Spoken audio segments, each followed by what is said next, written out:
Beds of Bollywood आया है Netflix पे। ये मैंने देखा, इसके बारे में बहुत कुछ सुन रहा था, तो I was so excited to watch this. And I have to say one thing, this is a mix of brain rot, romance, action, and a lot of fucked up sequences. I mean, this is actually the reality of Bollywood. I mean, अगर आप थोड़ा अगर news views follow करते हो तो this is actually what and Aryan Khan has presented them, these characters, exactly in a very exaggerated way of what exactly they are in this Bollywood. I mean, it is a hilarious entertainment ride. I mean, I can't tell you कि क्या क्या है इस series में, आपको देखना होगा भाई। तो जो लोग बॉलीवुड को फॉलो करते हैं, एंड उनके जो न्यूज़ है वो फॉलो करते हैं, उनके लिए तो ये it is going to be an entertaining ride. पहली बात तो इसका स्टोरी इज़ प्रिटी क्लियर। एक आउटसाइडर है जो बॉलीवुड में आता है, he delivers his first blockbuster film, and बाद में क्या होता है, he is basking in the fame that he has received. और बीच में क्या होता है, एक फैमिली आ जाती है जो बॉबी देओल की फैमिली है, एंड प्रोडक्शन हाउसेस भी बीच में आ जाती है। तो एक बहुत ही फक्ड अप सिचुएशन आ जाता है, ठीक है। तो एंड में क्या होता है, इज़ दिस आसमान सिंह जो आउटसाइडर है, व्हाट हैपन्स विद हिम, इसके जर्नी में ये क्या होता है इस पूरे बॉलीवुड में, वो दिखाया जाता है इस सीरीज़ में। And I can't tell you, there is like so much to talk about. पहली बात तो मैं पहले एक चीज़ बताना चाहता हूँ, ये सबके लिए नहीं है। This is a series which is meant for people who know what brain rot and exaggerated presentation of actors, characters और sequences को क्या होता है, उनके लिए है ये। तो आपको एक माइंडसेट बना के जाना पड़ेगा कि ये आप क्या देख रहे हो।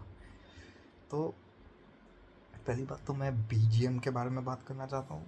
एक्चुअली जो फर्स्ट 2 सॉन्ग्स रिलीज़ हुए थे, अनिरुद्ध के वो गाने थे, वो मुझे कुछ खास नहीं लगे थे।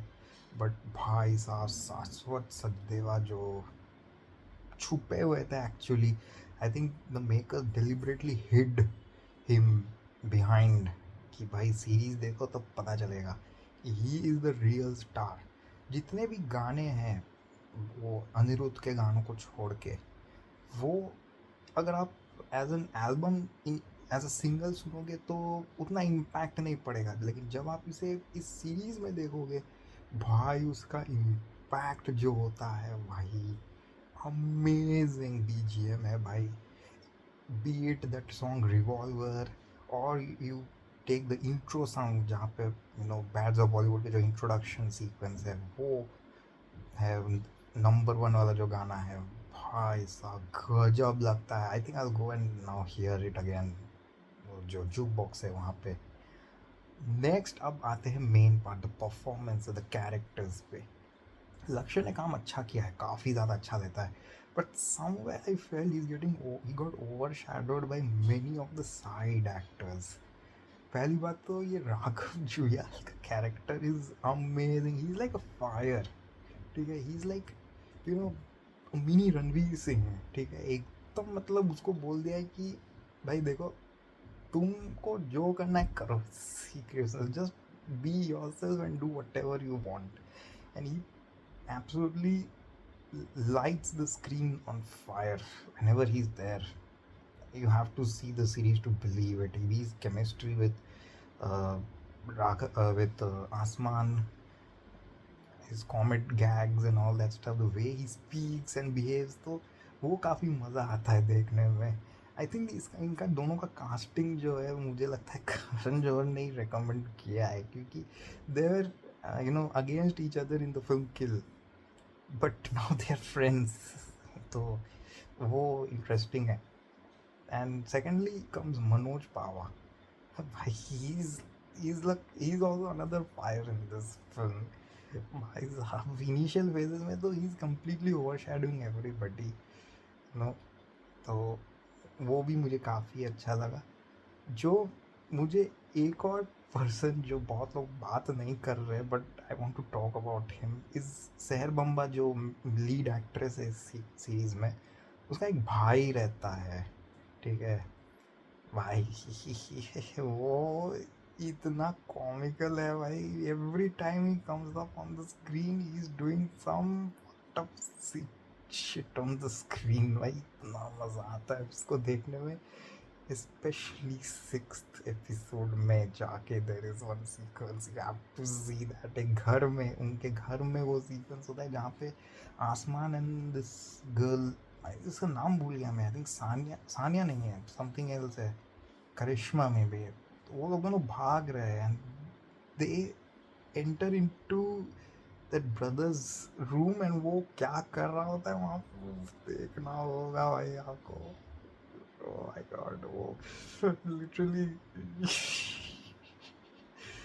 भाई साहब, बॉबी देओल ने भी काम बहुत सही किया है। आई मीन उनको अपने उस कैरेक्टर में है जिसमें वो आजकल दिखते हैं, वो एक सीरियस सा एक कैरेक्टर रहता है ना। एंड करण जौहर ने भी लाइक उनके पास बहुत सारे ऐसे डायलॉग्स हैं जो एक्चुअली रेलिवेंट है बॉलीवुड में। वो भी देखने में काफ़ी मज़ा आता है।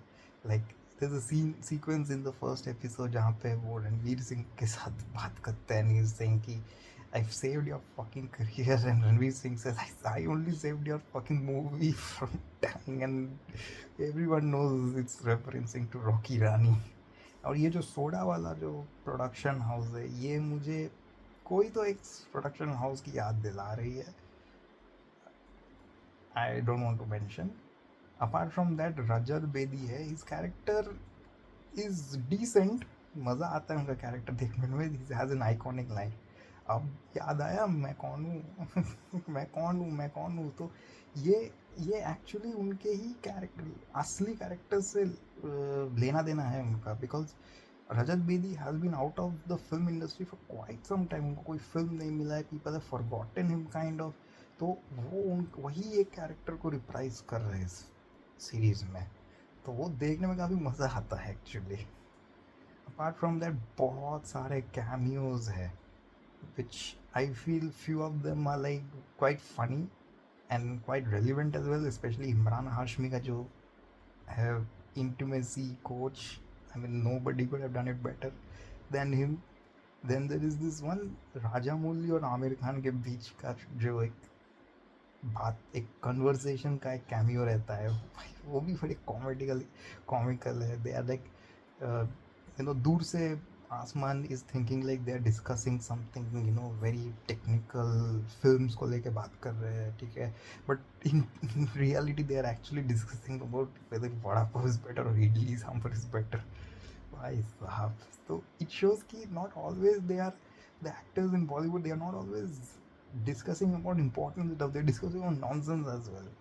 तो वो मुझे इंटरेस्टिंग लगा। Apart from that Salman Khan का भी कैमियो है, वो तो भाई पता नहीं, again as usually wasted cameo, useless cameo, गायब ही हो जाता है वो अचानक से।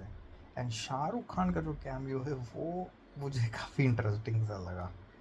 आई मीन जहाँ पे वो घंटे का बादशाह बोलता है ये तो ऑब्सेस्ड, ठीक है, रियली उसको वो दिल पे लग जाता है जब उसको बोलता है वो। तो वो बहुत काफ़ी अच्छा लगा मुझे।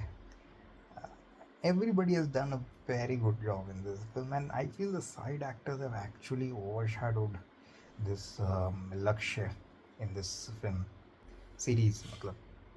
तो ये सब है इस सीक्वेंस, इस सीरीज़ में।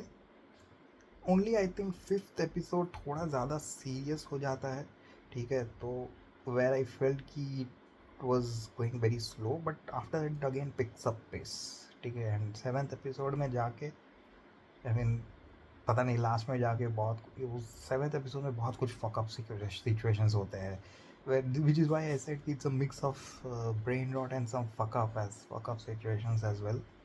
तो ये अगर आप एक बॉलीवुड के फ़ैन है, you are following all these gossips, I think this series is for you, you have to see it. And जिस तरह से आर्यन खान ने प्रेजेंट किया है ना, तो काफ़ी मज़ा आता है। It's like an entertaining ride, ठीक है, it's a care free entertainment ride, and with those meta references it gets even more exciting to watch. I think I would say Bads of Bollywood, और you can say वो star जो बीच में वो क्या बताता है, I know, but let's just call it Bads of Bollywood. It's very quite an exciting venture which they have carried out. ठीक है, तो it's good, kudos that they came up with this series. ऐसा series मतलब बहुत कम देखने को मिलता है, ऐसे ब्रेन रॉट, मतलब पता है कि भाई ये I am not taking this my self seriously. ऐसे इस साल वो बैड एस रवि कुमार भी निकला था, वो भी कुछ इसी टाइप का था, ब्रेन रॉट टाइप का। This is a brain rot series but it is a much better one I felt. और नेगेटिव्स में बोलूँगा तो डेफिनेटली वो फिफ्थ एपिसोड एक नेगेटिव है। और दूसरी बात है कि इसमें जो जॉनर चेंजेस होते हैं ना, like from being a brain rot to being romance, ठीक है, तो वो सब वो थोड़ा सा खटकता है बीच बीच में, मतलब अचानक से वो शिफ्ट कर जाता है, तो वहाँ मुझे थोड़ा खटक रहा था। ठीक है, it was the shift was not very organic. ठीक है, बाकी the series is quite entertaining. You can easily watch 7 episode, छोटे छोटे, ज़्यादा बड़े नहीं हैं, on an average 35 to 40 minutes है, and you can easily complete it in one day. काफ़ी मज़ा आने वाला है। तो आई बिलीव कि इसका एक सेकेंड सीज़न भी बनना चाहिए, और ज़्यादा और ज़्यादा एक्टर्स को लेके बॉलीवुड में। इनफैक्ट बहुत सारे कैमियोज़ हैं एक्चुअली, जिनके बारे में अभी तक बात ही नहीं किया है। दिस वन सीक्वेंस जहाँ पे लिटरली बेस्ट एक्टर नॉमिनेशन को अर्जुन कपूर को रख दिया है। That has to be the most brain rot thing, like sarcasm thing ever to be seen. तो वो सब है, तो मैनी मेटा रेफरेंसेस जैसा मैंने बोला, तो definitely I will give it a 3.5 stars। ठीक है, just because of the BGM, the performances and the meta references which makes it quite entertaining। 3.5 stars। I think you can definitely watch it, but not with family। Family के साथ देखने लायक series नहीं है।